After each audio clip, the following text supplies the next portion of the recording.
রাত প্রায় ৩টে। নিরিবিলি রাস্তা পাশ দিয়ে হেঁটে যাচ্ছে একটা ছেলে। মুখটা দেখা যাচ্ছে না, কারণ মুখে মাস্ক পরা, হাতে কি যেন পেঁচিয়ে নিয়ে যাচ্ছে।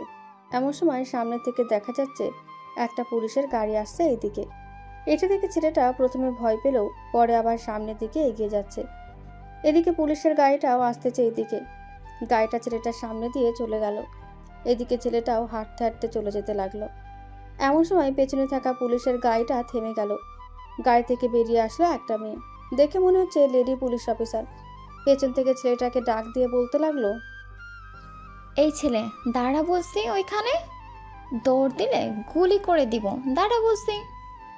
পেছন থেকে পুলিশ অফিসারটার কথা শুনে দাঁড়িয়ে গেল ছেলেটা। এইদিকে লেডি পুলিশ অফিসার ছেলেটার সামনে গিয়ে জিজ্ঞেস করতে লাগলো, এই ছেলে, তোর হাতে ওইটা কি? আর কাপড় দিয়ে ঢেকে রেখেছিস কেন? দেখি এটা কি, আর তোর নাম কি? তাড়াতাড়ি বল। আমার নাম মিন্টু। আর ম্যাম, এটা এমনি ঢেকে রেখেছি।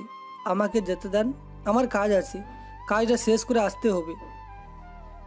মিঠু, তোমাকে ভালোভাবেই বলছি তাড়াতাড়ি দেখাও, তা না হলে আমার হাতে এই পিস্তলটা দেখছো, এটা দিয়ে গুলি করলে তোমার আর এখানে থাকা লাগবে না, সোজা উপরে চলে যাবে। আরে ম্যাম, এগুলো তো মাত্র সামান্য আমার কাছে, আর দেখে মনে হচ্ছে এটা খেলনা পিস্তল। সরেন তো সামনে থেকে।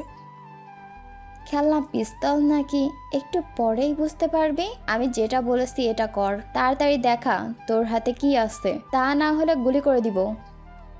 দেন গুলি করে, আমিও দেখি আপনার কত বড় সাহস আমাকে গুলি করান।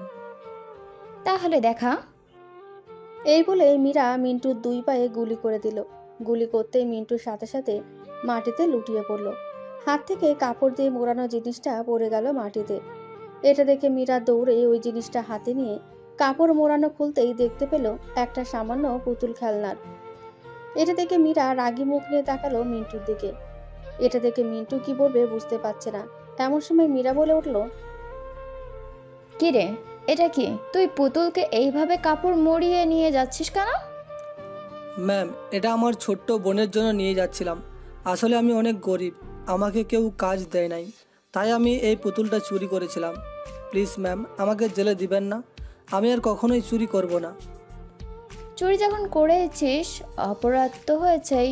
চল, তোকে নিয়ে আগে হসপিটালে যাই, এরপর না হয় কারাগারে বন্দি করব। এই বলে মীরা গাড়িটা নিয়ে আসলো মিন্টুর সামনে। মিন্টুর হাত ধরে গাড়িতে উঠিয়ে দিল। বেশ কিছুক্ষণ ড্রাইভ করার পর মিন্টুকে নিয়ে চলে আসলো হাসপাতালে। ডাক্তার মিন্টুর পা থেকে গুলিটা বের করে ব্যান্ডেজ করে দিল। দেখতে দেখতে ভোর হয়ে আসলো। ডাক্তারের কাছ থেকে রিলিজ দিয়ে মিন্টুকে নিয়ে চলে আসলো গাড়িতে, আর বলতে লাগলো, কি রে, তোর বাড়ি কোথায়? তাড়াতাড়ি বল, আবার যেতে হবে তোর বাড়িতে। আমার বাড়িতে যেতে হবে না ম্যাম, আমি একাই যেতে পারবো। আর একটু সাবধানে কাজ করবেন, কখন জানি ওই পুতুলটা আপনার উপর হামলা করে। এই বলে মিন্টু হুইল চেয়ারে বসে কোথায় যেন চলে গেল। এদিকে মীরা কি বলবে বুঝতে পারছে না। ভাবতে লাগলো মিন্টু কি বলে গিয়েছে, এই পুতুলের ভেতরে কি আছে এমন। এসব ভাবছে, এমন সময় পাশে তাকিয়ে দেখে মিন্টু নেই। তাই মীরা তার গাড়িটা নিয়ে চলে গেল থানায়। গেট দিয়ে প্রবেশ করতেই দারোয়ান বলতে লাগলো, আসসালামু আলাইকুম ম্যাম, পুলিশের প্রধান অফিসার এসেছেন। আপনার জন্য সে কখন থেকে অপেক্ষা করছে, তাড়াতাড়ি ভিতরে যান। মীরা আর কিছু না বলে চলে গেল ভেতরে। গিয়ে দেখে পুলিশের প্রধান এসে তার চেয়ারে বসে আছে। মীরাকে দেখে পুলিশের প্রধান বলল, মীরা, তুমি সকালের নিউজ দেখছো নাকি? না স্যার। কেন, কি হয়েছে সকালের নিউজে? তুমি নিজে চোখে দেখে নাও কি হয়েছে। এই বলে মীরা টিভিটা চালাতেই দেখতে পেল কালকে যে ছেলেটাকে ধরেছিল ওই জায়গায় খুন হয়েছে 5 জন বিশিষ্ট ব্যবসায়ী। ওইখানে একটা পুতুলও রাখা ছিল। এটা দেখে মীরা তার হাতের দিকে তাকাতেই দেখতে পেল সেম পুতুল তার হাতেও। কিন্তু স্যার, আমি তো রাতেই ওই দিক থেকে ঘুরে এসেছি, কিন্তু কিছুই দেখি নাই। তবে একটা ছেলের হাতে এই পুতুলটা দেখেছি। পিস্তল মনে করে ছেলেটার 2 পায়ে গুলিও করেছি আমি। মীরা, যে করেই হোক, তুই এই কেসের আসামিকে তাড়াতাড়ি ধরে আনো, তা না হলে আমার মনে হচ্ছে আমাদের দেশের বিশিষ্ট ব্যবসায়ী একটাও থাকবে না। স্যার আমি না হয় তাকে ধরছিলাম, কিন্তু স্যার এখানে একটা কথা আছে, সে কেন খুঁজে খুঁজে এই 5 জনকেই মারলো, অন্যজনকে মারলো না কেন? নিশ্চয় এই 5 জন কিছু করেছে, তা না হলে তো কখনো কেউ কাউকে মারে না, তাই না? তুমি জানলে কি আর এখানে আসতাম? এই নাও কালকে রাতের ফুটেজ আর 5 জনের সকল কিছু। ডাক্তার মাহিন তোমাকে যেতে বলেছিল। কি দিবে তোমার হাতে, গিয়ে দেখে আসো। ঠিক আছে স্যার, এখন তাহলে আমি যাই। এই বলে মীরা আবার গাড়িতে উঠে চলে গেল। পোস্টমর্টম করার সেই জায়গায় ভেতরে ঢুকতেই মীরার গা শিউরে ওঠে, কারণ এইখানে সবগুলো লাশের সকল কিছু কাটা রয়েছে। মীরাকে দেখে ডাক্তার মহিম বলতে লাগলো, মীরা, তুমি আমার কেবিনে গিয়ে বসো, আমি আসতেছি 5 মিনিট পর। ঠিক আছে, আসাম। মীরা চলে গেল মহিমের কেবিনে। গিয়ে দেখে টেবিলের ওপরে কম করে হলেও 5 কেজির ওপরে ড্রাগস রাখা আছে। এটা দেখে মীরা একটা হাতে নিয়ে দেখতে লাগলো এটা কোন ধরনের ড্রাগস। সবগুলো দেখতেছে কিন্তু বুঝতেছে না এটা কোন ধরনের ড্রাগস। এমন সময় মহিন ভেতরে প্রবেশ করতে করতে বলতে লাগলো, মীরা, তাড়াতাড়ি ড্রাগসগুলো হাত থেকে রেখে দাও। মহিনের কথায় তাড়াতাড়ি হাত থেকে ড্রাগসগুলো রেখে দিল। মহিন তার হাতে গ্লাভস পরে ড্রাগসগুলো হাতে নিয়ে বলতে লাগলো, মীরা, এগুলো হচ্ছে অনেক ভয়ঙ্কর ড্রাগস। যে একবার এগুলো সেবন করে সে মানুষ এর মতো আচরণ কি পশুর মতো আচরণ করবে, আর সামনে যা পাবে তাই খাবে। এই দেখো, আমেরিকাতে এই ড্রাগসটা হয়তো কারো শরীরে সেবন করেছে। এখন আমেরিকার বেশিরভাগ মানুষই এই রোগটা হয়েছে, তবে এই 5 জনকে মেরে ভালোই কাজ করেছে। এই দেখো, এই 5 জনের পেট কাটার পর এগুলো বের হয়েছে। ও মাই গড, মোহিত স্যার, এটা কিভাবে সম্ভব? ওরা বেঁচে আছে কি করে? আমি নিজেও বলতে পারছি না মীরা, এটা কিভাবে সম্ভব। তবে আমি ওদেরকে ডক্টর রবিনের কাছে পাঠাচ্ছি, উনি বলতে পারবে কি করে ওরা বেঁচে আছে। আর এই ড্রাগসগুলো এইখানে রাখা যাবে না, অন্য জায়গায় রাখতে হবে, ঠান্ডা স্থানে। ঠিক আছে ডক্টর, আপনি যেটা ভালো হয় এটাই করুন। আর এই ড্রাগগুলো আমি আমার সাথে নিয়ে যাচ্ছি, একটা জায়গায় রেখে আসি। ঠিক আছে, সাবধানে যাও, তবে এই ড্রাগসগুলো যাতে কারো হাতে না পড়ে সেই দিকে খেয়াল রাখবে। ঠিক আছে, আপনিই ব্যবস্থা করে দিন কিভাবে নিয়ে যেতে হবে। একটু ওয়েট করো, আমি দিতেছি। ড্রাগসগুলো একটা প্লাস্টিকের বক্সে করে নিয়ে চলে গেল মীরা। গাড়িতে বসতেই গাড়িটা স্টার্ট দিয়ে যেতে লাগলো তার গন্তব্যস্থানে। এমন সময় কয়েকটা কালো পোশাক পরা লোকগুলো এসে মীরার গাড়ির সামনে দাঁড়ালো। মীরাও গাড়িটা থামিয়ে বলতে লাগলো, এই তোমরা কারা, আর আমার গাড়ির সামনে দাঁড়িয়ে আছো কেন? মিস মীরা, আপনার কাছে 1+ ড্রাগস আছে, ওইগুলো আমাদেরকে দিয়ে দাও, তা না হলে তুমি মারা যাবে। আমার জীবন থাকতে আমি কোনোদিনও এই ড্রাগগুলো আপনাদের হাতে তুলে দিব না। এই ড্রাগগুলো অনেক ক্ষতিকর হয়। মিস মীরা, আমি দেশের ভালোর জন্যই বলতেছি। কালকে রাতে আমি নিজেই 5 জনকে খুন করেছি। আমি সকল কিছু জানি বলেই তো আপনার পথ আটকিয়ে দাঁড়িয়ে আছি। আমি বিশ্বাস করি না আপনি যে তাদের মেরেছেন। এমন একটা ক্লু দেন যাতে আমি বিশ্বাস করতে পারি আপনি তাদের মেরেছেন। এই দেখেন কালকে রাতের ভিডিও। আমি জানি আপনি বিশ্বাস করবেন না, এখনও যদি বিশ্বাস না করেন তাহলে আমার আর কিছু করার নাই। আপনার কাছ থেকে জোর করে হলেও আমি এটা নিয়েই যাব।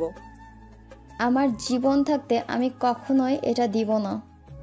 এই বলে মীরা যেই তার কোমর থেকে পিস্তলটা বের করতে যাবে, এমন সময় ঘুমের স্প্রে দিয়ে মীরাকে অজ্ঞান করে গাড়িতে শুইয়ে দিল।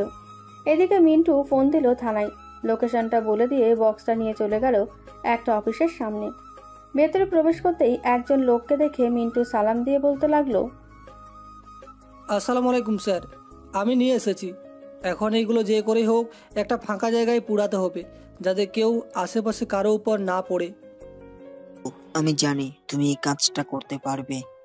আমি তোমার হাতে এই পুরো কেসটা তুলে দিলাম। যাদের মারার কাজ মেরে ফেলো, বাকিটা আমি দেখব। তবে হ্যাঁ, এই কেসটার মূলে যে আছে তাকে মারবে না, পুরো দেশের সামনে তাকে মারতে হবে আমাদের। আর মীরা তো জানোই কে। জানি না তো স্যার, মীরাকে? আর এইখানে মীরার কথা উঠতেছে কেন? মীরা হচ্ছে আমার ছোট মেয়ে, তার দিকেও খেয়াল রাখবে যাতে শত্রুরা মীরার কোনো ক্ষতি করতে না পারে। আর আগামীতে তুমি এই কর্নেলের চেয়ারে বসবে, আমি উপর মহলে বলে দিয়েছি। কিন্তু স্যার, এইখানে একটা কথা আছে, মীরা তো আপনার মেয়ে, ওনাকে বলেন যাতে এই কেসটা না ধরে। উনি সবসময় উল্টো কাজ করে। এই ড্রাগসগুলো উনি ওনার থানায় নিয়ে যাচ্ছিল। আমার জানার মতে ওই থানায় কেউ আছে শত্রুদের পরিচিত। তা না হলে কখনোই শত্রুরা আমার উপরে আক্রমণ করতো না গতকাল রাতে। তার মানে শত্রুরা জানতে পেরে গেছে তুমি এই কেসটা হ্যান্ডেল করতেছো? না স্যার, জানতে পারে নাই, তবে আশা করি জেনে যাবে। ঠিক আছে মিন্টু, তোমার যেটা ইচ্ছা এটাই করো। আমি মীরার সাথে কথা বলবো, তুমি চিন্তা করো না। ঠিক আছে স্যার, এখন তাহলে আমি এইগুলো নিয়ে যাই। এই ফয়সাল, আমার সাথে চল। ফয়সালকে নিয়ে মিন্টু অনেক দূরে চলে গেল। 2 ঘন্টা পরে চালিয়ে একটা বড় জঙ্গলের ভেতরে ঢুকতে লাগলো দুজন। ভেতরে ঢুকছে এমন সময় ফয়সাল বলতে লাগলো, বাহ বাহ মিন্টু স্যার, আমি কখনোই ভাবতে পারি নাই অতি সহজেই আপনি এই কেসটা এগিয়ে যেতে পারবেন। তবে আপনার উপর বিপদ আছে, আমি এটা বলতেছি। আমাদের পেছনে লোক এসেছে, আপনি তাড়াতাড়ি এগুলো একটা কিছু করেন। মানে তুই আমাকে আগে বলিস না কেন? আমাদের পিছনে লোক এসেছে এইখানে? তোর মাথার বুদ্ধি কি কম হয়ে যাচ্ছে নাকি ফয়সাল? হা হা হা, আমাকে তুই এতই সহজ সরল ভেবেছিস মিন্টু? আমি শুধু এই সেনাবাহিনী অফিসার হয়েছি তোকে মারার জন্য, কারণ তুই মরে গেলে এই সেনাবাহিনীর পুরো টিম বরবাদ হয়ে যাবে। আমি মরার আগে তোকে একটা কথা বলে দিতেছি, আমার মতোই আরও 3 জন সেনাবাহিনীর অফিসার আছে। তুই বলেছিলি না আমাদের পেছনে লোক এসেছে? এই দেখ, তোর লোকেরা মাটিতে পড়ে আছে। ফয়সাল পেছনে তাকাতেই দেখতে পেলেও তার লোকেরা মাটিতে পড়ে আছে। ওপরে একটা হেলিকপ্টার ঘুরছে। ফয়সালের বুঝতে আর বাকি রইল না এটা যে সেই 3 জন সেনা অফিসারের কাজ। যেই ফয়সাল দৌড়ে পালিয়ে যাবে এমন সময় মিন্টু তার কোমর থেকে পিস্তলটা বের করে গুলি করে দিল ফয়সালের 2 পায়ে। ফয়সাল উল্টে পড়ে গেল নিচে। এদিকে সেনা সদস্যদের মধ্যে থেকে 2 জন নিচে নেমে আসলো। মিন্টুকে উদ্দেশ্য করে বলতে লাগলো, মিন্টু তুই ঠিক আছিস তো? আমি ঠিক আছি, তবে এই শালাকে আগে বেঁধে ফেল, এরপর এই ড্রাগসগুলো পুড়িয়ে নি। এই নে মাস্ক পরে নে। দে। সবাই মাস্ক পরে একটা একটা করে ড্রাগসগুলো পোড়াতে লাগলো। এমন সময় একটা ড্রাগস পটাশ করে ফেটে ফয়সালের শরীর পড়তেই ফয়সাল অন্যরকম আচরণ করতে লাগলো। এটা দেখে আহমেদ বলতেছে, কি রে মিন্টু, ফয়সাল এমন আচরণ করছে কেন? এই দেখ, গাছ কামড়ে অর্ধেক কেটে ফেলেছে। এই ড্রাগসের জন্য এমন হয়েছে। তাড়াতাড়ি তাকে গুলি করে মেরে ফেল, আমি এই ড্রাগসগুলো পুড়িয়ে ফেলতেছি। মিন্টুর কথা শুনে আহমেদ ফয়সালকে গুলি করে মেরে ফেলল। ড্রাগসগুলো পুড়িয়ে ফেলে যেই চলে যাবে এমন সময় পেছন থেকে গুলি চড়ার শব্দ পেল মিন্টু। পেছনে তাকিয়ে দেখে সাইফুল গুলি করছে ফয়সালকে। কি রে সাইফুল, তুই আবারও ফয়সালকে গুলি করতেছিস কেন? মিন্টু, এই ড্রাগসটা অনেক ভয়ঙ্কর।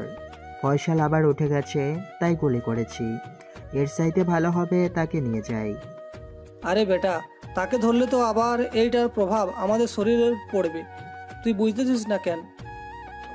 আমি বুঝতেছি রে, তবে ফয়সালকে এইখানে রেখে গেলে এতে আরও বিপদ হবে আমাদের।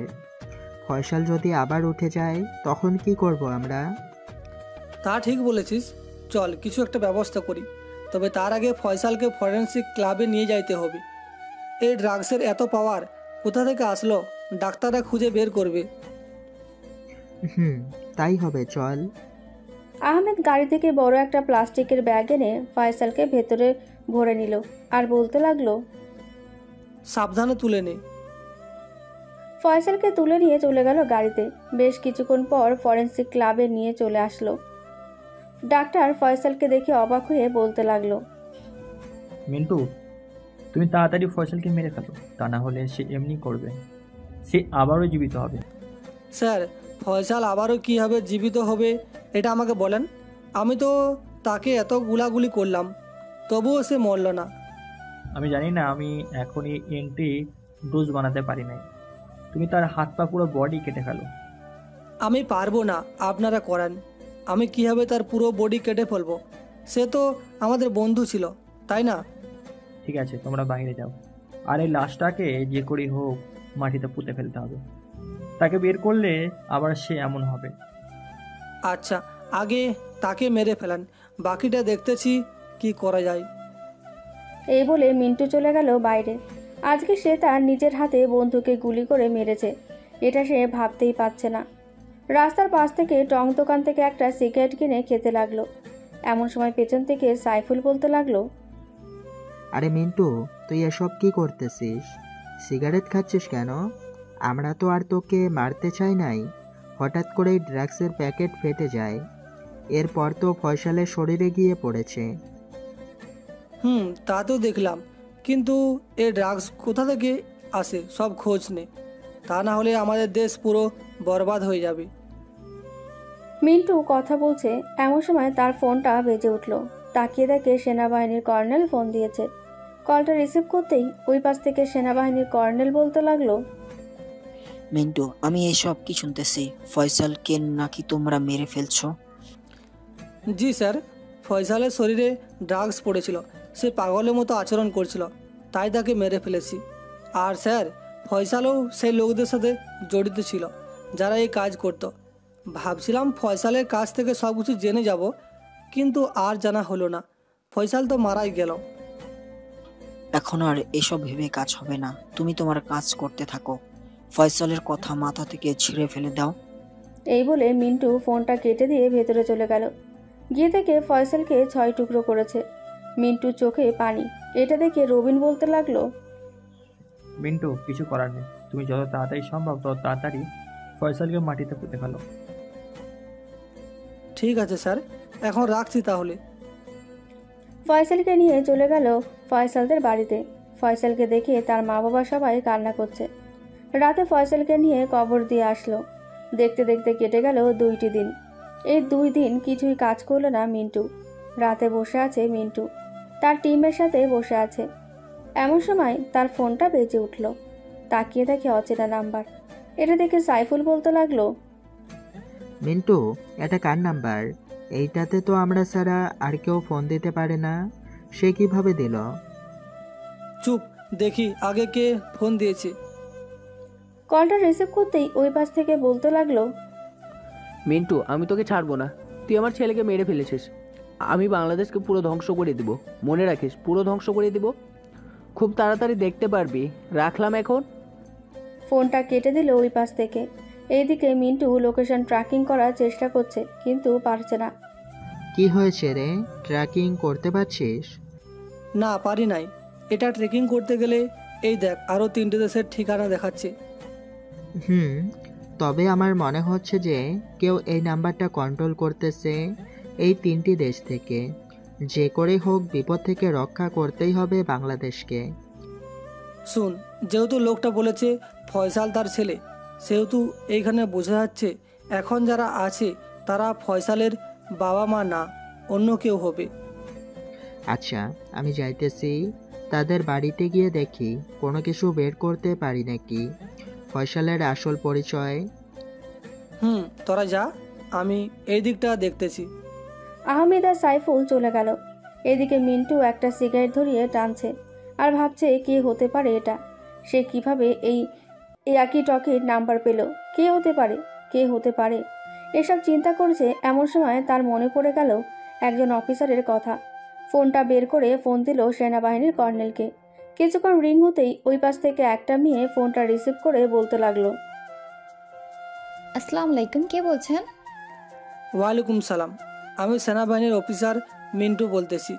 স্যারের কাছে ফোনটা দেন। আব্বু, এই নাও, মিন্টু নামে একজন ফোন দিয়েছে, কথা বলো তার সাথে। ফোনটা দিয়ে দিল সেনাবাহিনীর কর্নেলের হাতে। ফোনটা কানের কাছে নিতেই মিন্টু বলতে লাগলো, স্যার, আমি বুঝতে পারছি এসব কে করেছে। একজন সেনাবাহিনীর অফিসারকে অসম্মানিত করে বের করে দিয়েছিলেন, মনে আছে সেই কথা? তুমি কি আজমির এর কথা বলতেছো মিন্টু? জি স্যার, আমাকে আজমিরের সকল ঘটনা শুনিয়েছিলেন না? আমার মনে হচ্ছে সেই করতেছে এই কাজগুলো। এটা কি করে হতে পারে? আজমির তো মারা গেছে পানিতে পড়ে, তবে তার লাশ পাওয়া যায় নাই। অনেক খোঁজাখুঁজি করেছিল আমাদের অফিসাররা। তার মানে আজমিরের কাজ এটা, আর আজমিরের ছেলে হচ্ছে ফয়সাল। এখনও শিওর দিয়ে বলতে পারছি না, তবে সাইফুল আর আহমেদ গিয়েছে, দেখি ওরা কি খোঁজ নিয়ে আসে, এরপর আপনাকে জানাচ্ছি। ঠিক আছে মিন্টু, তুমি আমাকে সব কিছু জানাবে। যদি এটা আজমিরের কাজ হয়ে থাকে তাহলে আমি আজমিরকে ছাড়বো না। সে একে তো আমার দেশের থেকে সেনাবাহিনীর অফিসার হওয়া সত্ত্বেও মেয়ে পাচার করত, কিন্তু এখন সে করতে পারছে না বলে এইসব কাজ করতেছে। স্যার, আমি খোঁজ নিয়ে জানাচ্ছি আপনাকে, আপনি চিন্তা করবেন না। আজকে রাতের মধ্যেই সব কিছু জেনে যাবেন আপনি। এই বলে ফোনটা কেটে দিল মিন্টু। এমন সময় তার ফোনটা বেজে উঠল। তাকিয়ে দেখে সাইফুল ফোন দিয়েছে। কলটা রিসিভ করতেই ওই পাশ থেকে বলতে লাগলো, মিন্টু, তুই যা সন্দেহ করেছিলি এটাই সেই আজমির, ফয়সাল তার ছেলে। বর্তমানে যারা ফয়সালকে লালন পালন করেছিল তাদের কাছ থেকে জানতে পেরেছি যে আজমির আগামী 3 মাসের ভিতরে চলে আসবে বাংলাদেশে। এই 3 মাসে বাংলাদেশকে পুরো ধ্বংস করে দিবে। সে কি যেন পাঠাচ্ছে বলেছিল। তাহলে তো আমাদেরকে আরও সাবধান হয়ে যেতে হবে, কি বলিস তুই? তা তো হতেই হবে। এক কাজ করি, আজমির তো আর বিমান আর নদীপথ ছাড়া আসতে পারবে না। আমাদের কিছু সিক্রেট অফিসারদের ওইখানে পাঠিয়ে দেই, যে কোনো সময় তো আসতে পারে আজমির। কি বলিস তুই? তুই নিজেই বিমানবন্দরে চলে যা, এইখানে তোর থাকাটা জরুরি। আর কড়া সিকিউরিটি গার্ড রাখবি। আশা করি সে ছদ্মবেশে আসবেই। আমরা তো আর তাকে চিনি না, তাই না? এখন সে আসলেও বুঝবো কি করে? এটা বুঝবো কি করে আমিও ভাবতেছি রে। তবে চিন্তা করিস না, এখন যারা ফয়সালের মা বাবা ছিল, ছোট্ট একটা ক্লু হলেও তো তাদের কাছ থেকে পাবো। কি বলিস তুই? গিয়ে দেখ পাস কিনা। আমি দেখতেছি এই দিকটা কি করা যায়। মিন্টু চলে গেল তার কন্ট্রোল রুমে। গিয়ে কম্পিউটারে দেখতে লাগলো আজমিরের কোনো ছবি আছে কিনা। অনেক চেষ্টা করার পর কয়েকটা ছবি বের করতে পারলো। ছবি বের করার পর সালটা দেখতে পেল মিন্টু। 2009 সাল, এখন 2024 সাল। পার্থক্য 15 বছরের। এই 15 বছরে কতটা পরিবর্তন হয়েছে আজমিরের, এটা মিন্টু বুঝতেই পারছে। বেশ কিছুক্ষণ পর সাইফুলের ফোন কল। মিন্টু, ছবি তো পেয়েছি, এখন কি করব বল? ছবিটা আমার হোয়াটসঅ্যাপে পাঠাতো দেখি। আর 15 বছরের তফাৎ, এখন কি সে আর আগের চেহারা মতো আছে? বুঝতেই পারছি না। আমি তোকে একটা ইমেলের মাধ্যমে অ্যাপসে পাঠিয়েছি। এটার মাধ্যমে আশা করি কিছুটা হলেও চেহারা 15 বছরের পরিবর্তন করতে পারবি। দেখ। ঠিক আছে, দেখি। সাইফুল ফোনটা কেটে অ্যান্সারটা পাঠিয়ে দিল। এদিকে মিন্টু কম্পিউটারে অ্যান্সারটা ইনস্টল করে আজমিরের ছবিটা দিতেই 15টা বছর পরের সকল কিছু পরিবর্তন হতে লাগলো। 2024-এর ছবিটা আসতেই মিন্টু পাঠিয়ে দিল সবাইকে। দেখতে দেখতে চলে গেল 10টি দিন। বিকালে বসে আছে মিন্টু তার কেবিনে। এমন সময় সাইফুলের phone call. Hello Mintu. Saiful বল। তুই যেই ছবিটা পাঠিয়েছিস এই ছবিটার সাথে একজনের মুখ মিলে যাচ্ছে বেশ কিছুটা। তাকে কি বসিয়ে রাখবো নাকি ছেড়ে দেব? তাকে ছেড়ে দিয়ে তার পিছু কর, আর লোকেশনটা বল, আমি আসতেছি। ঠিক আছে, আয়। মিন্টু ফোনটা কেটে দিয়ে চলে গেল নিচে। গিয়ে দেখে বাইক এবং গাড়ির টায়ারের পাংচার করা। এটা দেখে দারোয়ানকে বলতে লাগলো, দারোয়ান চাচা, গাড়ির চাকার পাংচার করেছে কি? দেখেছেন নাকি আপনি? দেখছি আমি। আমাদের নতুন অফিসার এসেছেন, উনি গাড়ির চাকার পাংচার করেছেন। ও আচ্ছা, আমি বাইরে চলে যাচ্ছি, আসবো 1 ঘন্টা পর। আমার কথা কেউ জিজ্ঞাসা করলে বলবেন যে বাসায় গিয়েছে। ঠিক আছে বাবা, তুমি যাও। মিন্টু হাঁটতে হাঁটতে চলে আসলো 3 রাস্তার মোড়ে। এসে দেখে আহমেদ দাঁড়িয়ে আছে। মিন্টুকে দেখে আহমেদ বলতে লাগলো, মিন্টু, বাইকটা নিয়ে যা, আমাদের নতুন অফিসার তো পিছু করছে, তাকে আটকাতে হবে। ঠিক আছে, আর তাকে আমাদের গুপ্তঘরে আটকিয়ে রেখে আসবি। মিন্টু বাইকটা নিয়ে চলে গেল বিমানবন্দরে। গিয়ে দেখে আজমিরকে চেক করছে সাইফুল। এমন সময় মিন্টুকে দেখে আজমির বলতে লাগলো, স্যার দেখেন তো, ওরা আমাকে সেই 2 ঘন্টা ধরে আটকে রেখে চেক করতেছে। আমার মেয়ে হসপিটালে ভর্তি আছে, তাকে দেখতে এসেছে। এই সাইফুল, ওনাকে ছেড়ে দাও বলতেছি। সরি স্যার, আপনাকে এই 2 ঘন্টা বসিয়ে রেখেছি, চলেন আপনাকে দিয়ে আসি। সাইফুল, তোর যেতে হবে না, আমি দিয়ে আসতেছি। চলেন স্যার, আমাদের কারণে আপনার দেরি হয়ে গেছে। সেহেতু আপনাকে আমরাই দিয়ে আসবো। না স্যার, যেতে হবে না, আপনি থাকেন এইখানেই। আমি আমার গাড়ি করে চলে যেতে পারবো, একটু পর আমার গাড়ি চলে আসবে। আরে কি বলেন, আপনার গাড়ি আনতে হবে না, চলেন আপনার মেয়েকেও দেখে আসি, আবার আপনাকেও দিয়ে আসি। ঠিক আছে, চলেন। আজমিরকে নিয়ে চলে আসলো হাসপাতালে। একটা কেবিনের সামনে আসতেই একটা মহিলা এসে আজমিরকে জড়িয়ে ধরে কান্না করতে করতে বলতে লাগলো, ওগো, আমার মেয়ের কি হয়ে গেল গো? আমার মেয়েকে বাঁচাও, তুমি আমার একমাত্র মেয়ে, আমার মেয়েকে বাঁচাও। তুমি চিন্তা করো না, আমার মেয়ে বেঁচে যাবে, একটু ধৈর্য ধরো, আল্লাহ আমাদের মেয়েকে বাঁচিয়ে দিবে। স্যার, আপনাকে ধন্যবাদ, আপনি আমাদের জন্য অনেক কিছু করেছেন। কি আর করতে পারতাম। আচ্ছা আপনারা থাকেন, আমি যাই। এই বলে মিন্টু চলে যেতে যাবে, এমন সময় একটা নার্স মিন্টুকে ডাক দিয়ে বলতে লাগলো, স্যার, ওনাদের ওইখান থেকে সরান তো, ওনারা সে কখন থেকেই বাহানা করতেছে। ওইখানের ভিতরে একটা মেয়ে অসুস্থ অবস্থায় শুয়ে আছে, আর এইখানে চিল্লাচিল্লি করলে অনেক সমস্যা হবে। কেন, ওনারা কি এই মেয়ের বাবা মা না? না তো, ওনারা এই মেয়ের বাবা মা না। ওই যে একটা মহিলা কালো বোরকা পরে আর কালো শার্ট পরা লোক বসে আছে না, ওই লোকগুলো হচ্ছে এই মেয়ের মা। ওনারা জানি না কে। ও আচ্ছা, আপনি আপনার কাজ করেন, আমি দেখতেছি কি করা যায়। এই বলে মিন্টু চলে গেল আবার আজমিরের কাছে।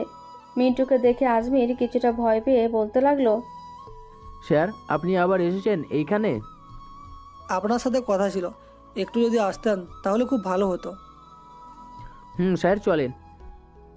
মিন্টু আজমিরকে নিয়ে চলে আসলো বাইরে, গাড়িতে উঠিয়ে দিয়ে বলতে লাগলো, স্যার বেশি কিছু বলবো না, আপনি প্লিজ বাংলাদেশের এত বড় ক্ষতি করবেন না। আপনার ছেলেকে তো আমরা মারতে চাই নাই, আপনার ছেলের গায়ে আপনার ড্রাগসগুলো পড়েছে, এই কারণেই সে মারা গেছে। এতে আমাদের অপরাধটা কি একবার বলবেন? মিন্টু, তুমি আমাকে চিনে ফেলেছো, আমি জানি। তোমাকে বলতেছি, তুমি তোমার মেজর স্যারের সাথে কথা বলেছি, তোমার মেজর স্যারের কাছে এই ড্রাগসের অ্যান্টিডোট পাঠিয়েছি, কিন্তু সে তোমাকে কিছুই বলে নাই। আমি তাকে মেরে আমার ছেলের মৃত্যুর প্রতিশোধ দেব। আজমির স্যার, এত উত্তেজিত হবেন না, আগে আমাকে সব কিছু বুঝতে দেন, এরপর আমি না হয় স্যারের কাছে জিজ্ঞাসা করব কেন এমনটা করেছে উনি। তোমার স্যার সেনাপ্রধান হওয়ার জন্য আমাকে মিথ্যা মামলায় ফাঁসিয়েছে। আমি সাংবাদিকদের বলেছিলাম আমি নাকি মেয়ে পাচার করতে গিয়ে তার হাতে মারা পড়েছি, আর লাশ নদীতে পড়ে কোথায় চলে গিয়েছে। কিন্তু স্যার তো বলেছে আপনি নাকি মেয়ে পাচারকারীর সাথে যুক্ত ছিলেন, এই কথাটা কি মিথ্যে ছিল নাকি সত্যি ছিল? কথাটা সত্যি ছিল, কিন্তু ওইখানে মিথ্যা কিছুই ছিল না। কারণ হচ্ছে, যে মেয়ে পাচার করত সে আমার ছোটবেলার বন্ধু ছিল, আর সে আমার বোনের জামাই। এখন আমি আমার বোনের দিকে তাকিয়ে তাকে অ্যারেস্ট করতে পারি নাই। অ্যারেস্ট করলেও ছেড়ে দিতাম, কারণ আমার বোনটা ছিল বোবা। একমাত্র সে সোহেল আমার বোনের সকল কিছু বুঝতো, অন্য কেউ না। এখন বুঝতে পেরেছি সকল কিছু। আচ্ছা, আর একটা কথা জিজ্ঞাসা করব, উত্তর দিবেন তো? তোমার হাতে যখন ধরা পড়ে গিয়েছি, উত্তর দেব না কেন, বলো। কি প্রশ্ন করবে, করতে পারো। ফয়সাল আপনার ছেলে কি করে হলো, এটা আমাকে একটু বলবেন? আর আপনার স্ত্রী কোথায় আছে এখন? ফয়সালকে জন্ম দেওয়ার সময় আমার স্ত্রী মারা যায়, তখন আমি একজন সেনাবাহিনীর অফিসার ছিলাম। ফয়সাল হওয়ার 1 মাস পর ক্যাম্পে থেকে অর্ডার আসে যে আমাকে মিশনে যেতে হবে। আমি যেতে চাই নাই, কিন্তু আমাকে জোর করে পাঠানো হয়েছে 3 মাসের জন্য। আমি বেশি কিছু না ভেবে আমার বন্ধু রাশেদ চৌধুরীর কাছে ফয়সালকে দিয়ে যাই। 3 মাস পর যখন আমি ফেরত আসি, তখন আমাকে অ্যারেস্ট করা হয় আর মিথ্যা মামলায় জেলের ভিতরে ঢুকিয়ে দিই। তবে মীরা নামের একটা মেয়ে আছে, তুমি জানো সে কার সন্তান? আমাদের কর্নেল স্যারের সন্তান। কেন, কি হয়েছে? না, ভুল। তোমার কর্নেল স্যার কখনোই বাবা হতে পারবে না, সে নিজে জানে না। তাই একদিন রাতে রাশেদ চৌধুরী মানে আমার বন্ধুর বউকে অপারেশন করেছিল, তখন তোমার কর্নেল স্যার আমার বন্ধুর মেয়েকে চুরি করে নিয়ে যায়, আর নার্সরা এসে খবর দেয় যে আমার বন্ধুর মৃত বাচ্চা হয়েছে। এরপর থেকে আমার বন্ধুর স্ত্রী এসব শুনে কোমায় চলে যায়। পরে 2 বছর পর জ্ঞান ফিরে ওনার। এখন তো সব কিছুই জানো। সব কিছুই বুঝলাম আর শুনলাম। এখন মীরাকে তার আসল বাবার কাছে ফিরিয়ে দিতে হবে। আর আমার কর্নেল স্যারকে শাস্তি দিতে হবে, আমি বুঝে গেছি। তোমার যত ধরনের হেল্প লাগে আমি করব, তুমি শুধু মুখ ফুটে বলবে আমি কি লাগবে। বলার সাথে সাথে হাজির করব সকলকে। এসো। স্যার, এখন কোনো কিছু করার দরকার নেই। আপনি এক কাজ করেন তো, রাশেদ চৌধুরীকে ফোন দিয়ে একটা জায়গায় আনেন যেখানে কোনো মানুষ থাকবে না। চল, আজকে তোমাকে একটা বিচে নিয়ে যাব, ওইখানে গিয়ে সকল কিছু জানতে পারবে। ঠিক আছে স্যার, চলেন। আজমির আর মিন্টু চলে গেল বিচে। গিয়ে কিছুক্ষণ বসে রইল। বেশ কিছুক্ষণ পর রাশেদ চৌধুরী আসলো। আজমিরকে দেখে বুকে জড়িয়ে নিয়ে বলতে লাগলো, বন্ধু, আমাকে মাফ করে দিস রে। আমি তোর ছেলেকে বাঁচিয়ে রাখতে পারি নাই, তোর কথাটা রাখতে পারি নাই। আমাকে মাফ করে দিস বন্ধু। বন্ধু, এখানে তো কোনো অপরাধ নেই। তোর যা অপরাধ সব হচ্ছে ওই সেনাবাহিনীর কর্নেলের। তাকে তো আমি ছাড়বো না কখনোই, তাকে আমি খুন করব, খুন, এই বলে রাখলাম। শান্ত হ বন্ধু, আমি জানি তুই রেগে আছিস অনেক ওর উপর। আমিও রেগে আছি। সে আমার মেয়েকে নিয়ে গেছে। আমি আমার স্ত্রীকে খুঁজে পেয়েছি, 2 বছর পর কোমা থেকে ফিরেছে। আমি তো তাকে ছেড়ে দিব না। আপনারা দুইজন একটু চুপ করবেন, আমাকে একটু ভাবতে দেন, আমি দেখি কি করা যায়। আপনারা একটু চুপচাপ বসেন। মিন্টুর কথা শুনে দুজন চুপ করে বসে রইল। এদিকে মিন্টু ভাবতে লাগলো কি করবে। বেশ কিছুক্ষণ ভাবার পর ফোনটা বের করে ফোন দিল মীরাকে। কিছুক্ষণ পর মীরা আসলো আর বলতে লাগলো, এই ছেলে, এখানে নাকি খুন করা হয়েছে একজনকে, তুমি কি কাউকে দেখেছো? দেখেছি ম্যাম, আপনি আমার সাথে আসেন। এই বলে মিন্টু মীরাকে নিয়ে চলে আসলো রাশেদ চৌধুরী আর আজমিরের কাছে। আজমিরকে দেখে মীরা তার পিস্তলটা বের করে আজমিরের দিকে তাক করতেই মিন্টু বলতে লাগলো, মিস মীরা, আমি একজন সেনাবাহিনীর অফিসার। আপনাকে ডেকেছি অন্য একটা কারণে। আপনি একটু বসেন। আপনার সামনে এত বড় একজন অপরাধী, তাকে আপনি ছেড়ে দিয়েছেন? এটা কিভাবে হয়? আপনি ছেড়ে দিলেও আমি তাকে কখনোই ছাড়বো না। আমি ছেড়ে দিই নাই, আর উনিও এইখান থেকে কখনোই যাবে না। আচ্ছা, একটা কথা বলেন তো, আপনি আমাদের কর্নেল স্যারের মেয়ে তো নাকি? অবশ্যই, আমি আপনার কর্নেল স্যারের মেয়ে। কেন, কি হয়েছে? তেমন কিছু না। আমাদের কর্নেল স্যার আপনার বাবা না, আপনার বাবা হচ্ছে উনি। মানে কি বলছো এসব? আমি তো তোমার কথার আগা মাথা কিছুই বুঝছি না। আমার কথা বুঝবেন না, আপনার বাবাকে গিয়ে বলবেন আপনার মেডিকেল রিপোর্টটা দেখাইতে। আর আপনার মাকে গিয়ে বলবেন যে আপনাকে তো পেট থেকে বের করতেছে, তখন নিশ্চয়ই পেট অল্প হলেও কেটেছে, ওই কাটা চিহ্নটা দেখাইতে। আমি জানি দেখাতে পারবে না, কারণ সে আপনার বাবা মা না। আপনার বাবা হচ্ছে উনি, আর আপনার মা হচ্ছে ওনার স্ত্রী। আমি আপনার কথার আগামাথায় কিছুই বুঝছি না। আমার বাবা কি করে উনি হলো? আপনার বাবা কি করে হলেন এটাই জিজ্ঞাসা করতেছেন তো? তাহলে শুনেন। এরপর মীরা সব কিছু শুনল তিনজনের কাছ থেকে।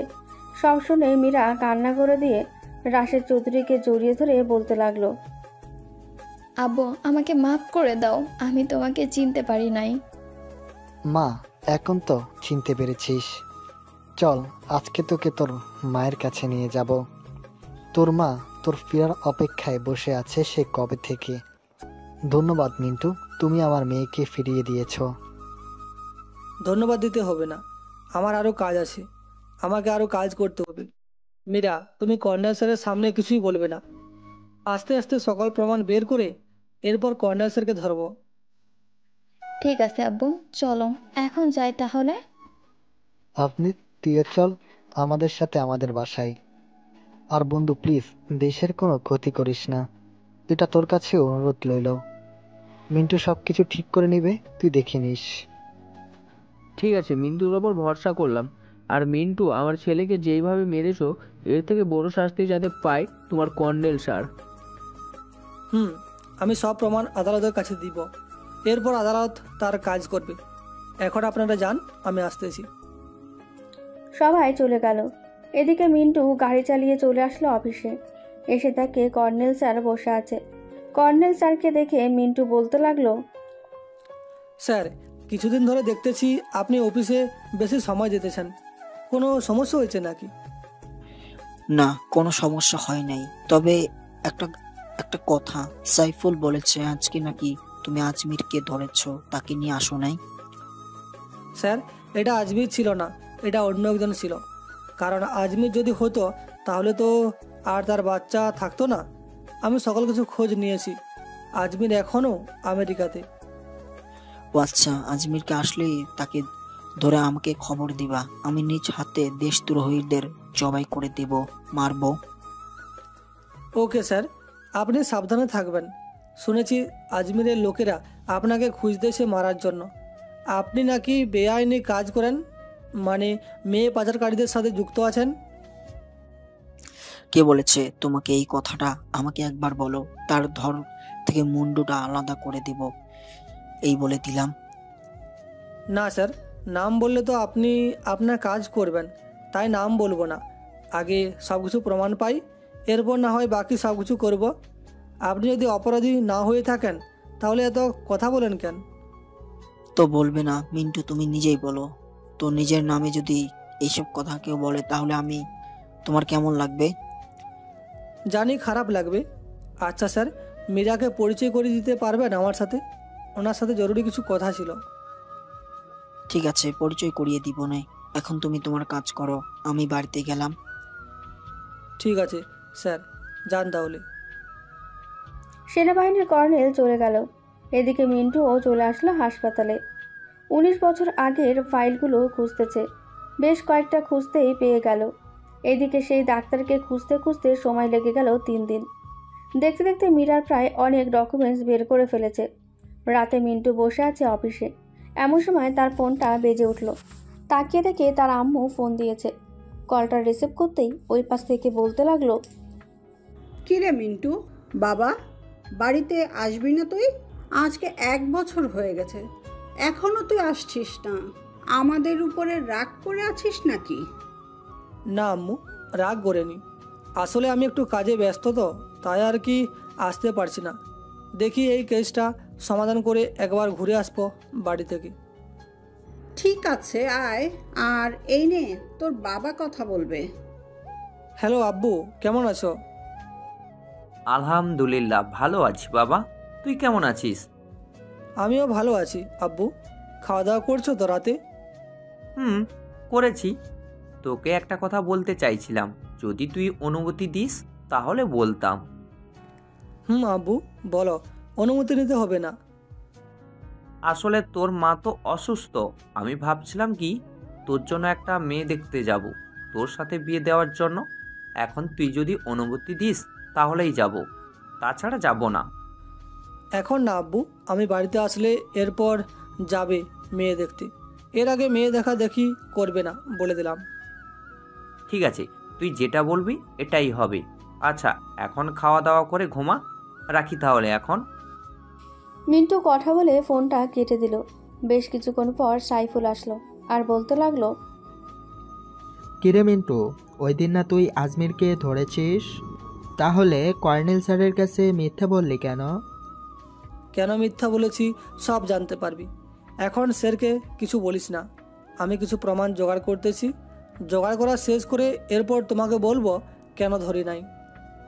ঠিক আছে। আর কর্নেল স্যার আমাকে কক্সবাজার পাঠাচ্ছে, ওইখানে নাকি একটা মিশন হবে, আমাকে যেতে বলতেছে। আমি আমার টিম নিয়ে চলে যাই, কি বলিস তুই? ঠিক আছে, চলে যা, আর সাবধানে মিশন করিস। আমাদের অফিসারদের যাতে কোনো ক্ষতি না হয় সেদিকে খেয়াল রাখিস। তুই কোনো চিন্তা করিস না, আমাদের অফিসারদের কোনো কিছুই হবে না। আমাদের অফিসাররা খুব ভালো থাকবে এবং মিশনও ভালোভাবে শেষ করবে। তুই শুধু দোয়া করিস। সবার জন্যই দোয়া করি রে, কারো জন্য কম, কারো জন্য বেশি না, সবার জন্য সমান সমান দোয়া করি। মিন্টু কথা বলছে, এমন সময় তার ফোনটা বেজে উঠল। তাকিয়ে দেখে মীরা ফোন দিয়েছে। কলটা রিসিভ করতেই ওই পাশ থেকে মীরা বলতে লাগলো, হ্যালো, কোথায় আছেন আপনি এখন? এই তো অফিসে আছি। কেন, কোনো সমস্যা হচ্ছে নাকি? এত রাতে ফোন দিয়েছেন যে? না, তেমন কোনো সমস্যা হয় নাই। আপনি একটু আসতে পারবেন বাড়িতে? আব্বু আপনাকে কিছু ডকুমেন্ট দিবে বলেছে। আচ্ছা, আমি একটু পর আসতেছি, রাখছি এখন। ঠিক আছে, আসেন। মিন্টু কথা বলে চলে গেল বাইরে। গাড়িটা নিয়ে রওনা দিল রাশেদ চৌধুরীর বাসার উদ্দেশ্যে। লুকিং গ্লাসের দিকে তাকাতেই দেখতে পেল তার গাড়ির পেছনে কর্নেল স্যারের গাড়ি। মিন্টু আর বুঝতে বাকি রইল না যে কর্নেল স্যার তার পিছু করছে। এটা দেখে মিন্টু গাড়িটা ঘুরিয়ে নিয়ে তার বাড়ির রাস্তার দিকে যেতে লাগলো। বেশ কিছুক্ষণের মধ্যে চলে গেল বাড়িতে। কলিং বেল দিতেই মিন্টুর আম্মু এসে দরজা খুলে দিল। মিন্টুকে দেখে বলতে লাগলো, বাবা তুই না বলেছিস একটা কাজ শেষ করে আসবি, এখনই চলে আসলি যে? আবার চলে যাব আম্মু, এখনই। আব্বু কোথায়? আব্বুকে ডাক দাও, আব্বুর সাথে কথা বলবো। তোর আব্বু তো ঘুমাচ্ছে, ভিতরে আয়, আমি ডেকে আনি। ঘুমাইলে থাক, ডাকতে হবে না, আমি আসবো আবার পরে, এখন চলে যাই। এই বলে মিন্টু চলে আসলো গাড়িতে। পেছনে তাকিয়ে দেখে এখনও পেছনে গাড়ি আছে। এটা দেখে মিন্টু ফোন দিল মীরাকে। বেশ কয়েকবার ফোন দিতেই ওই পাশ থেকে ফোনটা রিসিভ করলো মীরা আর বলতে লাগলো, কি ব্যাপার, আপনাকে সেই কখন বলেছি আসার জন্য, আপনি এখনো আসলেন না যে? আমার পেছনে কর্নেল স্যার পিছু করেছে, আমি আসতে পারবো না, কালকে আসবো আমি। এখন আবার অফিসে চলে যাইতেছি। ঠিক আছে, যান তাহলে, আর সাবধানে থাকবেন। আপনার সাথে আমারও কিছু কথা আছে, আসলে বলতাম। ঠিক আছে বলেন, এখন রাখলাম তাহলে। মিন্টু ফোনটা রেখে দিল। বেশ কিছুক্ষণ পর চলে আসলো অফিসে। এসে দেখে সাইফুল দাঁড়িয়ে আছে আর একজন মেয়ে অফিসার সাইফুলের গলা জড়িয়ে ধরে বসে আছে টেবিলে। এটা থেকে মিন্টু কয়েকটা ছবি তুলে নিল আর ভেতরে ঢোকার আগে সাইফুলকে ফোন দিয়ে নিল, যাতে সাইফুল বুঝতে পারে মিন্টু এসেছে। অফিসে প্রবেশ করতেই সব কিছু আগের মতো। এদিকে সাইফুল দাঁড়িয়ে আছে। সাইফুলকে দেখে মিন্টু বলতে লাগলো, সাইফুল, এই কয়েকদিন ধরে মনে হচ্ছে আমাদের এইখানে মশাগুলো অনেক বড় বড় হয়ে গেছে, তাই না রে? কামড় দিলে অনেকটুকু জায়গায় লিপস্টিক থাকে। মানে বুঝলাম না, মশায় কামড় দিলে তো রক্ত থাকবে, লিপস্টিক থাকবে কি করে? একটু ওয়াশরুমে গিয়ে আয়নায় দেখে আয় তো, আর একটু দেরি করে আসিস। আর সাইমা, একটু শুনে যাও তো। জি স্যার, বলেন কি বলবেন? তা তোমাদের রিলেশন কতদিন ধরে চলতেছে? আমাকে তো বলো নাই কখনোই। আসলে স্যার আমি বলতে চাইছিলাম, সাইফুল আমাকে বলছে না বলতে, তাই আর বলি নাই। ভালো কাজ করেছো, তবে এইখানে কোনো কিছু যাতে না দেখি। আর সাইফুলকে বলবে কালকে তার আব্বু আম্মুকে নিয়ে তোমাদের বাড়িতে যাইতে, বিয়েটা করে ফেলো, আর কত একা থাকবে। আমি তো তাকে কবে থেকেই বলছি, সে যাচ্ছে না। এখন আপনিই বলে দেন, আপনার কথা তো আবার শুনে সে। ঠিক আছে, তুমি যাও। মিন্টুর কথা বলা শেষ করে বসে আছে। এমন সময় সাইফুল আসলো আর বলতে লাগলো, সরি স্যার, আসলে মশাটা একটু বেশি বড় ছিল তো, তাই আর কি, লিপস্টিকের দাগটাও অনেক বড় হয়ে গেছে। হয়েছে হয়েছে, আর মশাই কামড় খেতে হবে না। কালকে তোর আম্মু আব্বুকে নিয়ে মশাদের বাড়িতে যাবি, আর এক সপ্তাহের মধ্যে বিয়ে করে নিবি, বলে দিলাম। ঠিক আছে, তাহলে তো ছুটি লাগবে আমার, তখন কি করব? ছুটি তো লাগবেই, বুঝতে পারছি। এখন এক কাজ কর, তোর গুপ্তচরদের নাম্বার দিয়ে যা, আর তাদের বলবি সব খবর আমাকে দিতে। ঠিক আছে স্যার, সব খবর আপনাকে দিয়ে দেব। আর কালকে তো একটা মিশন আছে, আমাকে যেতে বলেছিল। এখন আমি কি করে যাব? আপনি তো বলতেছেন বিয়ে করার জন্য। তোর সেটা নিয়ে চিন্তা করতে হবে না, তুই যা, আমি দেখে নিব নে। আর আহমেদ তো আছেই, তাকে না হয় পাঠাবো মিশনে, আর সে না যাইলে আমি যাব। কালকের মিশনটা করেই যাই একেবারে, তাহলেই তো হয়। এ তো বেশি সমস্যাও থাকলো না, আপনার কাজেরও সমস্যা হলো না। ঠিক আছে, তাহলে কালকেই যাস। আর সায়েমা, তুমি বাড়িতে চলে যাও, সকালে তোমাকে আর কাজ করতে হবে না। সাইফুল, সায়েমাকে আর কাজ করতে দিস না। বিয়ে করে ফেললে আর কাজ করতে দিব না, এখন এই কয়েকদিন করুক। কয়েকদিনও করতে হবে না, সকালে বলবি রিজাইন দিয়ে চলে যাইতে। ঠিক আছে। মিন্টু আর সাইফুল কথা বলতে লাগলো। বেশ কিছুক্ষণ কথা বলতে বলতে সকাল হয়ে গেল। সকাল 10টা। খাওয়া দাওয়া করে মিন্টু চলে গেল কর্নেলের বাড়িতে। কলিং বেল দিতে কর্নেলের স্ত্রী এসে দরজা খুলে দিল। মিন্টুকে দেখে হাসি মুখ নিয়ে বলতে লাগলো, মিন্টু বাবাজি, ভেতরে আসো। তা কি খবর, তোমার অফিস কেমন চলতেছে? ভালো চলতেছে ম্যাম। তা মীরা কোথায়? ওনাকে একটু ডাক দেন তো, ওনার সাথে একটা কেসের ব্যাপারে কথা আছে। মীরা তো বাড়িতে আসছে না 7 দিন ধরে, কি যেন একটা মিশনের কাজে গেছে। তোমার স্যার বাসায় আছে, ডেকে দিব নাকি? ডেকে দেন, স্যারের সাথে কথা বলি একটু। তুমি বসো, আমি এক্ষুনি ডেকে দিতেছি। এই বলে কর্নেলের স্ত্রী চলে গেল ওপরে। বেশ কিছুক্ষণ পর দুইজন চলে আসলো নিচে। কর্নেলকে দেখে মিন্টু বলতে লাগলো, স্যার আজমের 1 মাস পরে আসবে বলেছে, তাকে কি মেরে ফেলবো নাকি আপনার সামনে নিয়ে আসবো? তাকে আমার কাছে নিয়ে আসবে। দেশ থেকে মেয়ে পাচার করেছে, ওইটার বিচার করব আগে, এরপর অন্যটার বিচার করব। ঠিক আছে স্যার, আর কালকে একটা মিশন হবে, ওই মিশনে আমি যাব। সাইফুল ছুটি নিয়েছে, কাল থেকে সে অফিসে আসবে না। কেন সাইফুল হঠাৎ ছুটি নিয়েছে? তাকে তো বলেছিলাম সকল মিশন শেষ না অবধি ছুটি পাবে না। তাহলে সে কোন হিসাবে ছুটি নিল, আর কার কাছ থেকেই বা ছুটি নিল? আমার কাছ থেকে ছুটি নিয়েছে, কারণ আমি একজন সিনিয়র সেনাবাহিনীর অফিসার, আমার কাছ থেকে ছুটি নিতেই পারে। মিন্টু, আমি তোমাকে এখনই সাসপেন্ড করলাম, তুমি আর সেনাবাহিনীর চাকরি করতে পারবে না। চলে যাও এখান থেকে। স্যার আমাকে সাসপেন্ড তো করে দিয়েছেন, একটা কথা বলে রাখি, আমি সকল প্রমাণ নিয়েই ফিরব। আপনাকে কর্নেলের জায়গা থেকে টেনে হেঁচড়ে জেলের ভেতরে নিয়ে যাব, মনে রাখেন। এই বলে মিন্টু চলে গেল বাইরে। একটা রিক্সা নিয়ে সোজা চলে গেল বাড়িতে। মিন্টুকে দেখে তার মা বাবা খুব খুশি। যা বাবা, ফ্রেশ হয়ে খাবার দেবো তোকে। আম্মু আমি এখন খাবো না, আমি খাবার খেয়ে এসেছি, তোমরা আমাকে ডাকবে না, আমি কাজ করব এখন। ঠিক আছে, যা তাহলে। মিন্টু চলে গেল তার রুমে। ফ্রেশ হয়ে ফোনটা বের করে ফোন দিল মীরাকে। ওই পাশ থেকে কলটা রিসিভ করে মীরা বলতে লাগলো, হ্যালো, কে বলছেন? আমি মিন্টু বলতেছি মীরা। ও আচ্ছা, তা আপনার অকিটকি কোথায়? আপনি না বলেছেন আজ আসবেন? আমাকে সেনাবাহিনীর অফিসার থেকে সাসপেন্ড করে দেওয়া হয়েছে। তুমি আজমির স্যার আর রাশেদ চৌধুরীকে নিয়ে আমাদের বাসায় চলে আসো, আমি অ্যাড্রেস মেসেজ করে দিয়েছি। ঠিক আছে, মেসেজ করে দেন। মীরা মেসেজ করে অ্যাড্রেসটা পাঠিয়ে দিল। এদিকে মিন্টু ছাদে বসে সকল ফাইল থেকে একটা একটা করে কপি করতে লাগলো। বেশ কয়েকটা কপি করার পর কবুতরের খোপের নিচে একটা ফাইলে করে রেখে দিল, যাতে এই কাগজগুলো কেউ না পায়। নকল কাগজগুলো হাতে নিয়ে বসে আছে মিন্টু। বেশ কিছুক্ষণ পর ওরা আসলো। মীরা মিন্টুর হাত থেকে ফাইলটা নিয়ে বলতে লাগলো, এটা তো সেনাবাহিনীর কর্নেল, এর সব প্রমাণ আছে তাই না?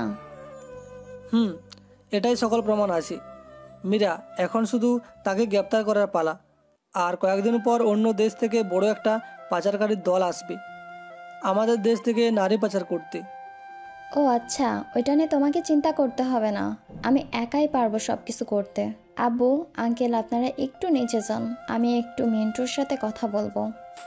ওরা চলে যেতে মীরা মিন্টুর গলায় হাত রেখে বলতে লাগলো, আমি তোমাকে ভালোবাসি মিন্টু। যেদিন তোমাকে প্রথম দেখেছিলাম শপিং মলের সামনে ফাইট করতে, ওই দিন থেকেই আমি তোমাকে ভালোবাসি। বুঝলাম তুমি আমাকে ভালোবাসো, তবে এখন আমি ভালোবাসতে পারবো না। কিছুদিন পর আমি বিয়ে করব। যদি বিয়ে করতে চাও তাহলে আমার আম্মুর সাথে কথা বলতে পারো।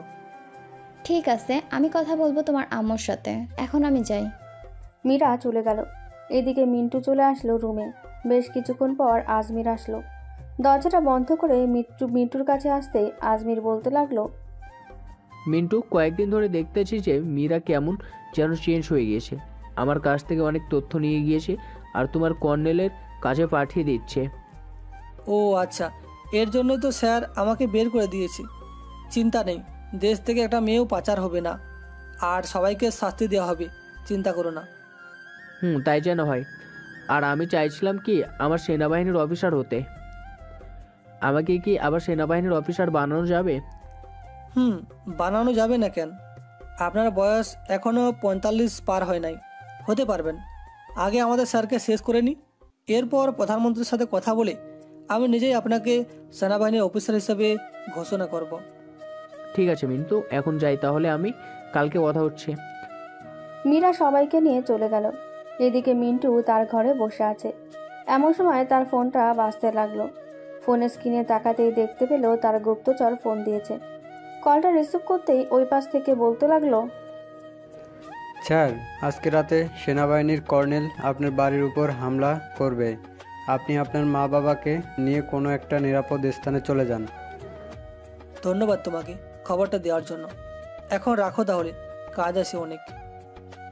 এই বলে মিন্টু ফোনটা কেটে দিল। বেশ কিছুক্ষণ পর মিন্টু চলে গেল বাইরে। গেট থেকে রাস্তায় বের হতেই দেখতে পেল দূরে দুই পাশে দুইটা গাড়ি দাঁড়িয়ে আছে। এটা থেকে মিন্টু আবার চলে আসলো ঘরে। গ্যারেজে ঢুকে তার গুপ্ত ঘরের সকল কিছু ঠিকঠাক করে চলে আসলো বাড়ির ভেতরে, আর বলতে লাগলো, আব্বু আম্মু, আজকে রাতে আমাদের বাড়িতে হামলা হবে। তোমাদের দুইজনকে আমাদের সেই গুপ্ত ঘরে চলে যেতে হবে, কারণ তোমরা উপরে থাকলে তোমাদের উপর আক্রমণ করতে পারে। বাবা, তুইও চল আমাদের সাথে, আমরা তোকে হারাতে চাই না, তুইও চল আমাদের সাথে। আম্মু, আমার কিছুই হবে না, আমাকে নিয়ে চিন্তা করতে হবে না তোমাদের। আমি একজন সেনাবাহিনীর অফিসার, ভুলে যেও না। একাই 100 জনের সাথে মারপিট করতে পারবো। জানি তো বাবা, তবুও ভয় হয়। তুই আমাদের একমাত্র ছেলে, তোকে হারাতে চাই না আমরা।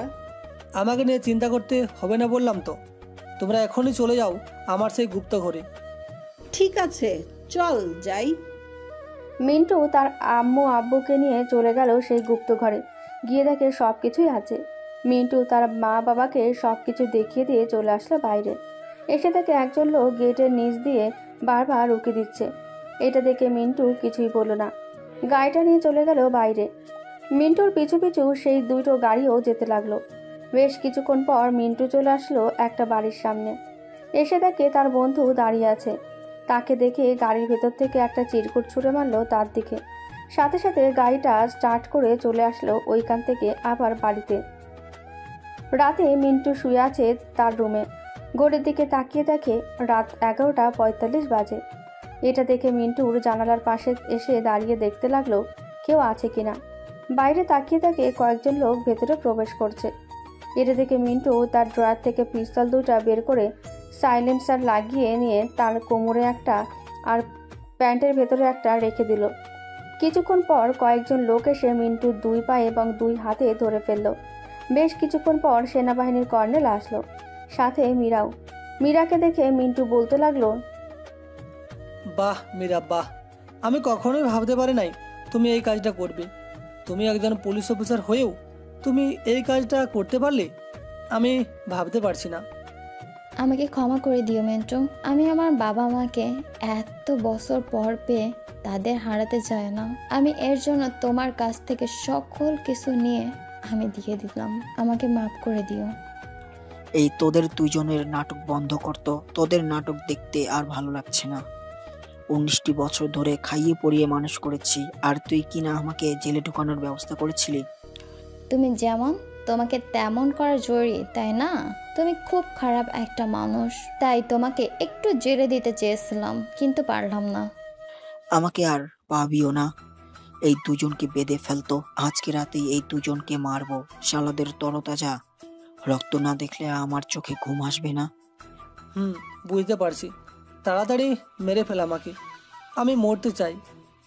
আরে এত পাগল হচ্ছিস কেন? মারবো তো মারবই, আগে সকল প্রমাণ নিয়ে নেই, এরপর না হয় মারবো তোমাদের। আর কি প্রমাণ চাস? সব প্রমাণ তো দিয়েই দিয়েছি। কয় কি? আমি তো পাই নাই সকল প্রমাণ। কিছুদিন আগে যে একজনকে খুন করেছি, সেই খুনের কিছু ভিডিও আর কিছু ছবি তোর কাছে আছে আমি জানি। তাড়াতাড়ি বলতেছি দিয়ে দে, তা না হলে কিন্তু তোমাকে এক্ষুনি উপরে পাঠিয়ে দিব পাঠিয়ে। তবে একটা কথা মনে রাখিস, আর কিছুক্ষণ এই বাড়িতে থাকলেই তোকে ধরে নিয়ে যাবে। ওই দেখ চলেও এসেছে হেলিকপ্টার। বাইরের দিকে তাকাতেই চারিদিকে 4টে হেলিকপ্টার ঘোরাঘুরি করছে। এটা দেখে আবারও মিন্টু বলতে লাগলো, তোর ভাগ্য যদি ভালো হয় তাহলে এখনও পালাতে পারবি। তাড়াতাড়ি পালিয়ে যা, তা না হলে পরে ওরা যদি নিচে নেমে যায় তখন আর পালাতে পারবি না, এই বলে দিলাম। এই সবাই তাড়াতাড়ি চলো, এখনই আমাদের এই দেশ ছেড়ে অন্য দেশে চলে যেতে হবে, তা না হলে আমরা মারা যাব। যে ঘরের ভেতর থেকে বাইরে যাবে এমন সময় ভেতরে প্রবেশ করলো সাইফুল, তার পুরো ফোর্স নিয়ে। এটা দেখে কর্নেল ভয় পেয়ে বলতে লাগলো, সাইফুল, তোমাকে না আমি পাঠিয়েছিলাম মিশনে, তাহলে তুমি এখনই চলে আসলে যে? আমি জানি ওইটা মিশন না, কোনো ওইখানে আমাকে এমনিতেই পাঠাতে চাইছিলেন। আমিও বাহানা করে গাড়ি নিয়ে বের হয়ে গিয়েছিলাম। পুরো এলাকা ঘুরে আবার এইখানে এসেছি আপনাকে ধরার জন্য। এই, তোমরা দাঁড়িয়ে কি দেখতেছো? সবাইকে ধরে ফেলো। আমাকে ধরতে আসলে আমি কিন্তু সবার গায়ে ড্রাগসটা ছুঁড়ে ফেলবো, পরে তো জানোই কি হবে। কথাটা শেষ না হতেই পেছন থেকে মিন্টুর তার পিস্তলটা বের করে গুলি করে দিল কর্নেলের পায়ে। সাথে সাথে ড্রাগস এর প্যাকেটটা সাইফুল ক্যাশ করে নিল যাতে নিচে না পড়ে। মিন্টু বিছানা থেকে নেমে এসে কর্নেলের শার্টের কলার ধরে বলতে লাগলো, বলেছিলাম না আমি তোকে এইখান থেকে টানতে টানতে জেলে নিয়ে যাব। চল এখন তোকে জেলের ভাত খাইয়ে আনি। আর মীরা, ধন্যবাদ আমার প্ল্যান মতো কাজ করার জন্য।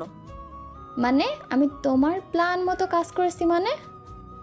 তোমাকে পরে খুলে বলবো আমার প্ল্যান মতো কি কাজ করেছো। এখন তোমরা চলে যাও, আমি এই শালাকে টেনে হেঁচড়ে জেলের ভিতরে নিয়ে যাব। ঠিক আছে, যাচ্ছি তাহলে। মিন্টু কর্নেলকে টেনে হিঁচড়ে নিয়ে চলে আসলো মেন রোডে। বেশ কিছুক্ষণ এইভাবে টেনে হিঁচড়ে নিয়ে যেতে লাগলো। এদিকে কর্নেলের অবস্থা পুরো টাইট, হাত পা থেকে রক্ত পড়ছে দেখে মিন্টু বলতে লাগলো, তোকে দেখে মায়া হচ্ছে আমার অনেক। চল গাড়ি করে নিয়ে যাই, কালকে তোর বিচার করবে প্রধানমন্ত্রী সকল মিডিয়ার সামনে। এই বলে কর্নেলকে নিয়ে চলে আসলো তাদের অফিসে। এসে দেখে প্রধানমন্ত্রী বসে আছে। প্রধানমন্ত্রীকে সালাম দিয়ে বলতে লাগলো, আসসালামু আলাইকুম স্যার, আপনি এইখানে তাও আবার এত রাতে কি করেন? এসেছি এই কর্নেলকে দেখার জন্য। ছি ভাই ছি, আমার ভাবতেও ঘৃণা হচ্ছে। তুই আমার ছোট ভাই। মিন্টু, এইটাকে জেলের ভেতরে রেখে দাও। সকালে আমি আসবো 10টার দিকে এসে এরপর ওর বিচার করব। আর আজমিরকে বলবে থাকার জন্য। ঠিক আছে স্যার। প্রধানমন্ত্রী চলে গেল। এদিকে কর্নেলকে জেলের ভেতরে রেখে মিন্টু চলে আসলো থানায়। গুপ্ত ঘর থেকে তার মা বাবাকে বের করে আনলো। বাবা, তোর কোনো ক্ষতি হয়নি তো? ওরা তোর কিছু করতে পারে নাই তো? না আম্মু, ওরা আমার কিছুই করতে পারবে নাই। তোমরা টেনশন করো না, ওরা আমার কিছুই করতে পারবে না। তাদেরকে ধরে ফেলেছি। ভালো কাজ করেছিস, তোর তো কাজ শেষ। আমরাও না হয় তোর জন্য মেয়ে খোঁজা শুরু করে দেই, কি বলিস তুই? ঠিক আছে, দাও। মিন্টু কথা বলতেছে, এমন সময় তার ফোনটা বেজে উঠল। তাকিয়ে দেখে সাইফুল ফোন দিয়েছে। কলটা রিসিভ করতেই ওই পাশ থেকে বলতে লাগলো, স্যার, প্রধানমন্ত্রী এসেছে, আপনাকে বলতেছে সকল প্রমাণ নিয়ে আসার জন্য। আপনি তাড়াতাড়ি আসেন। একটু বসতে বল, আমি আসতেছি কিছুক্ষণের মধ্যে। ঠিক আছে স্যার, বলতেছি। মিন্টু ফোনটা কেটে চলে গেল ছাদে। কবুতরের খোপের নিচ থেকে ফাইলটা বের করে নিয়ে চলে গেল অফিসে। সকল কাগজপত্র প্রধানমন্ত্রীর হাতে দিতেই প্রধানমন্ত্রী এক এক করে দেখতে লাগলো আর বলতে লাগলো, বাবা, তোকে কর্নেল বানিয়ে আমি ভুল করেছিলাম রে। তুই যে দেশের এত বড় ক্ষতি করবি আমি কখনোই ভাবতে পারি নাই। তোর ভুলের জন্য তুই কখনোই বাবা ডাক শুনতে পারবি না। আমার কথাও যদি দিন শুনতিস তাহলে কখনোই এমনটা হতো না। যাক, ভালোই হয়েছে, তোর আর চিন্তা নেই। মারা গেলেও তোর জন্য কেউ কান্না করবে না। তোর স্ত্রীকে তো তুই নিজে হাতে মেরেছিস কালকে রাতে। কি করব বলো, আমার কি বা করার বাকি আছে? 21টি বছর পার হয়ে গেছে। এত ডাক্তার, এত কবিরাজ দেখালাম, কিন্তু বাবা ডাক শুনতে পারলাম না। আমাকে যেহেতু ধরে ফেলবি, তাই আমি নিজের হাতে আমার স্ত্রীকে মেরেছি, আর আমিও মারা যাব। ভালো সিদ্ধান্ত নিয়েছিস, তবে তাকে না মারলেও পারতিস। ভাবিকে কিন্তু আরেকটা বিয়ে দেওয়া যায় তো। কি আর বলবো? মিন্টু, মীরা, আজমির, রাশেদ, তোমরা বলো তাকে কি শাস্তি দেব? কারণ আমি তো মিন্টুর কাছে সকল কিছুই শুনেছি। এখন শুধু তাকে শাস্তি দেওয়ার পালা। আমার একটা প্রশ্ন ছিল স্যার। করতে পারো। কি প্রশ্ন করবে তাকে? আচ্ছা স্যার, আপনাকে তো আমি অনেক সম্মান করতাম, তাই না? আমার ব্যাপারে আপনি সব কিছু জানেন। আমাকে সেনাবাহিনীর অফিসার থেকে বরখাস্ত করছেন, তাতে আমার আফসোস নেই। আমার ছেলেকে বাঁচানোর জন্য আপনাকে একটা অ্যান্টিডোট দিয়েছিলাম, সেটি কি করেছেন আপনি? আমার ছেলেকে দেন নাই, উল্টো অন্য পশু পাখির ওপরে এটা ছড়িয়ে দিয়েছেন। এখন সকল পশু পাখি মারা যাচ্ছে। সরি আজমির, আমাকে মাফ করে দাও। আমি তোমার ছেলেকে মেরে ফেলেছি। আমি চাইলেই পারতাম, কিন্তু বাঁচাই নাই। আমাকে মাফ করে দাও। আমি আপনাকে অভিশাপ দিলাম, আপনি কখনোই জান্নাতে বাসী হতে পারবেন না। এই বলে আজমির চলে গেল। এদিকে প্রধানমন্ত্রী হাতে একটা তলোয়ার নিয়ে বলতে লাগলো, আমাকে মাফ করে দিস। আমি এই শাস্তি ছাড়া অন্য কোনো শাস্তি দিতে পারলাম না, তা আমাকে মাফ করে দিস ভাই। এই বলে প্রধানমন্ত্রী এক কোপে গলা ফেলে দিল কর্নেলের। যে যেমন কাজ করবে সে তেমন শাস্তি পাবে। কর্নেলের শরীরটা দুই ভাগ হয়ে গেল। বেশ কিছুক্ষণ পর কর্নেলকে নিয়ে চলে গেল ওরা। দেখতে দেখতে কেটে গেল 10টি দিন। রাতে মিন্টু শুয়ে আছে বিছানায়। এমন সময় তার ফোনটা বেজে উঠল। তাকিয়ে দেখে প্রধানমন্ত্রী ফোন দিয়েছে। কলটা রিসিভ করতেই ওই পাশ থেকে বলতে লাগলো, মিন্টু, কালকে তুমি সবাইকে নিয়ে অফিসে চলে আসবে, সাথে আজমিরকেও আনবে। তোমাদের সাথে কিছু কথা বলবো। ঠিক আছে স্যার, আসবো। আপনি কখন আসবেন? আমি চলে আসবো 10টার দিকে। তোমরাও 10টার আগে আগে থাকবে। ঠিক আছে স্যার। মিন্টু কথা শেষ করে ঘুমিয়ে গেল। সকাল 10টা। সবাই বসে আছে অফিসের বড় একটা কেবিনের ভেতরে। বেশ কিছুক্ষণ পর প্রধানমন্ত্রী আসলো। চেয়ারে বসতে বসতে বলতে লাগলো, আমি আজকে সবাইকে কেন ডেকেছি জানেন? না স্যার, জানি না। কেন ডেকেছেন? আজকে মিন্টুকে সেনাবাহিনীর কর্নেল হিসেবে ঘোষণা করব। আর আজমির, তুমি কি আবার সেনাবাহিনীর অফিসার হয়ে থাকতে চাও, নাকি চাকরি করার ইচ্ছে নেই? বয়স তো স্যার হয়ে গিয়েছে, এখন ঢুকলে আবার কয়েকদিন পর রিজাইন নিতে হবে। তার চাইতে ভালো না ঢুকাই। আপনি মিন্টুকে সেনাবাহিনীর কর্নেল বানিয়েছেন, আমি অনেক খুশি হয়েছি। সবার সাথে কথা বলে প্রধানমন্ত্রী চলে গেল। এদিকে মিন্টুও চলে আসলো বাসায়। রাতে খাবার টেবিলে বসে আছে। এমন সময় মিন্টুর মা মিন্টুর সামনে কয়েকটা ছবি রেখে বলতে লাগলো, দেখ তো কোন মেয়েটা পছন্দ হয়, এইখান থেকে তোর। মিন্টু খাবার খাচ্ছে আর ছবিগুলো দেখছে। ছবির ভেতর থেকে মীরার ছবিটা বেরিয়ে আসলো। বেশ মায়াবী মুখ, চোখ দুটো ডানা কাটা হরিণের মতো দেখতে, চোখ দুটো চিকন।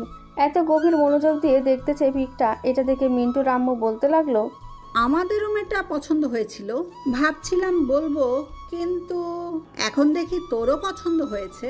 কালকে না হয় বলি মেয়েদের বাড়ির লোকদের আসার জন্য। কি বলিস তুই?